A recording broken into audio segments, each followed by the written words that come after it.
ओम नमो भगवते वासुदेवाय नमः। ओम नमो भगवते वासुदेवाय नमः। ओम नमो भगवते वासुदेवाय नमः। देवी ओम सज्जनों, गोस्वामी तुलसीदास जी महाराज द्वारा विरचित श्री रामचरितमानस के बाल कांड में निहित कतिपय प्रसंग आपके समक्ष प्रस्तुत करने हेतु उपस्थित हूं। सुधी श्रोतागण, मानस प्रेमी, सनातन धर्म के प्रति आस्था रखने वाले, परब्रह्म परमेश्वर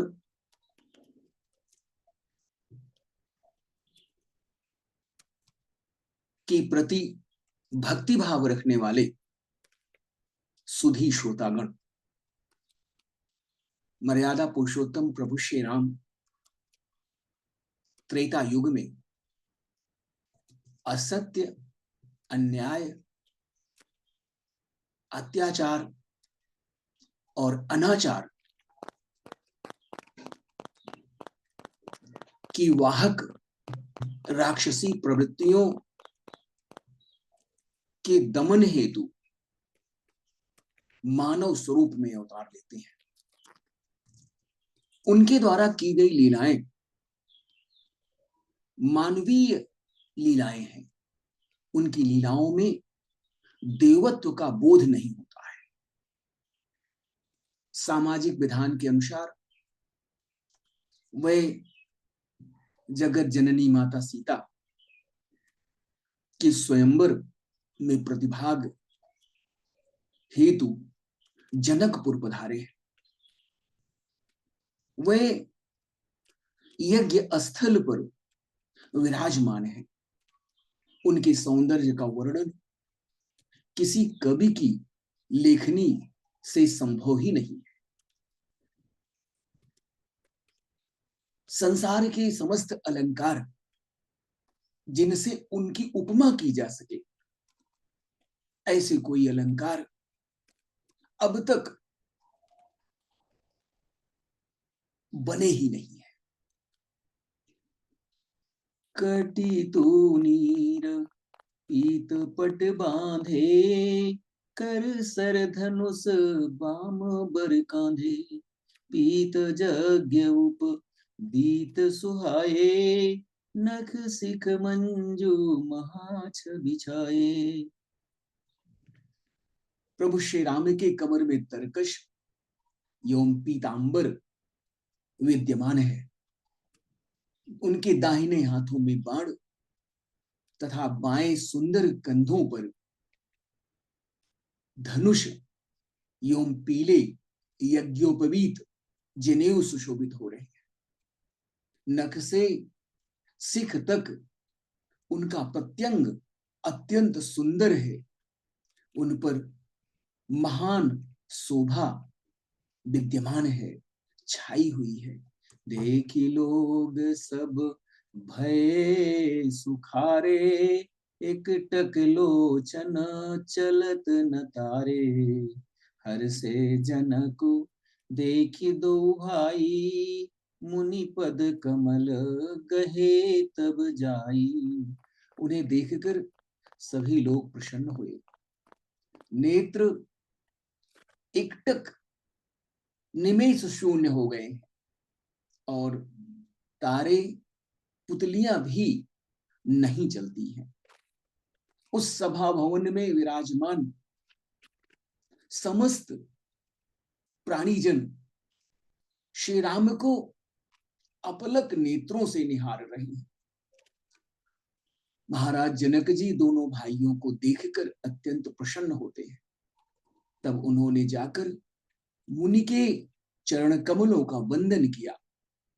करी बेनती निज कथा सुनाई, रंग यवनी सब मुनि ही दिखाई।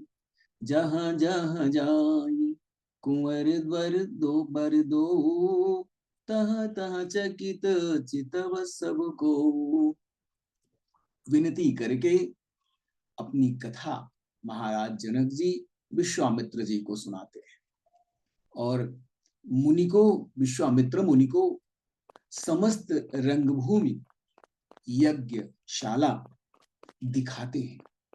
मुनि के साथ दोनों श्रेष्ठ राजकुमार जहां जहां जाते हैं वहां वहां सब कोई उन्हें आश्चर्यचकित होकर देखने लगते हैं। निज निज रुख राम ही सब देखा, को न जान कछु मरमु बिसेखा।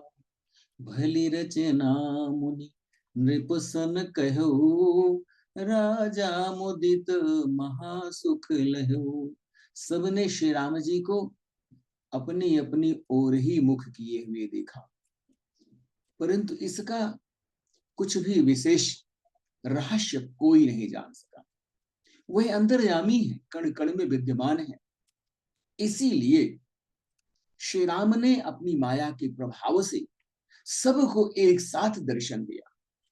मुनियों ने राजा से कहा, मुनिराज विश्वामित्र ने राजा से कहा, यह रंगभूमि की रचना अत्यंत सुंदर है।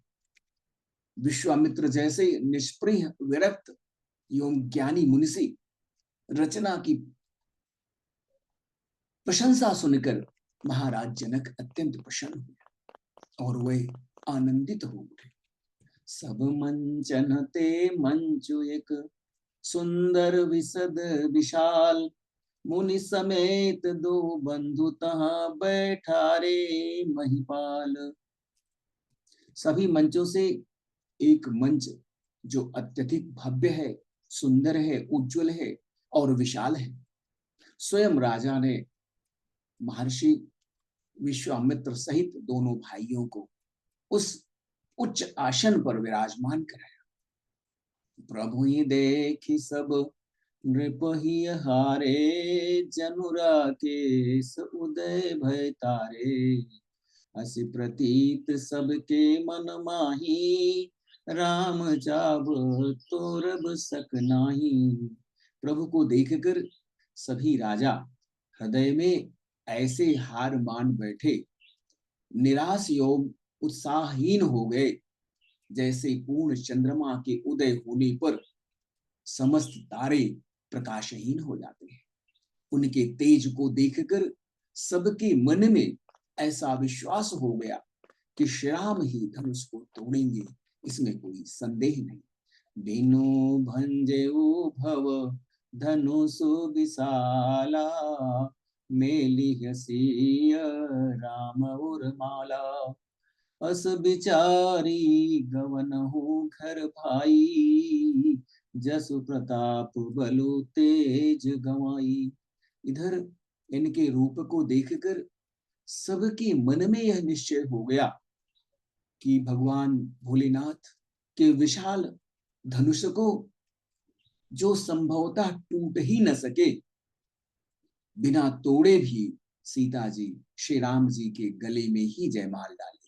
अर्थात दोनों तरह से ही हम सब राजाओं की हार होगी और विजय श्री राम जी के हाथ ही लगेगी। ऐसा सोचकर वे कहने लगे, हे भाई, ऐसा विचार कर यश प्रताप बल और तेज गंवाकर अपने अपने घर लौट चलो।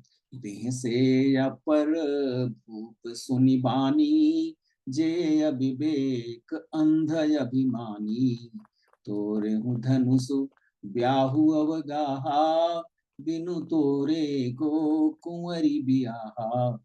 दूसरे राजा जो अविवेक से अंधे हो रहे थे और अभिमानी थे, यह बात सुनकर अत्यंत हंसे, प्रसन्न हुए।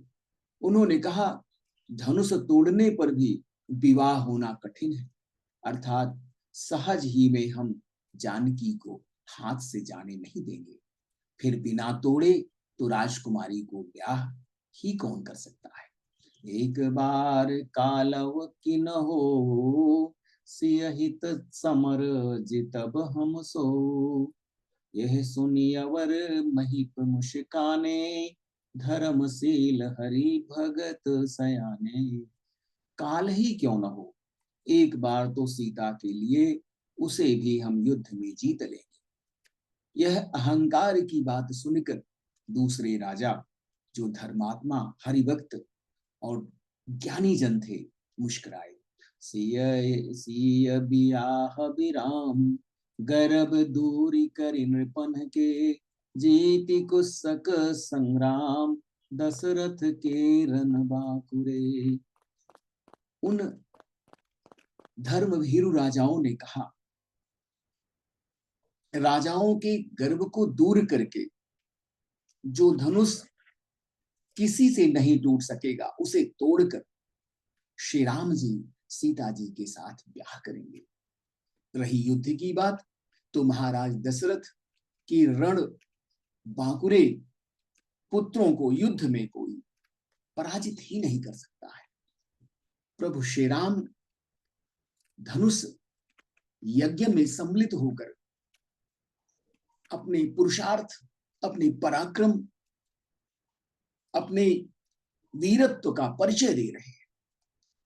उन्हें देखकर वहां उपस्थित राजागण मन ही मन हार मान बैठे हैं। जो भक्तगण हैं, ज्ञानी जन हैं, जिन्हें परमपिता परमेश्वर पर विश्वास है, जो अभिमान रहित हैं, ऐसे लोग दृढ़ निश्चय कर चुके हैं कि इस धनुष का खंडन श्री राम ही करेंगे, उनके अतिरिक्त कोई और कर ही नहीं सकता है। कतिपय अभिमानी राजागण जो मिथ्या ही गाल बजा रहे हैं, युद्ध की धमकी दे रहे हैं और जबरदस्ती युद्ध के माध्यम से सीता को पाने की, सीता के हरण की कामना कर रहे हैं, ऐसे राजा दंभी, पाखंडी, अहंकारी, उनका मद, उनका अहंकार प्रभु श्री राम की कृपा से अवश्य ही चूर्ण होगा।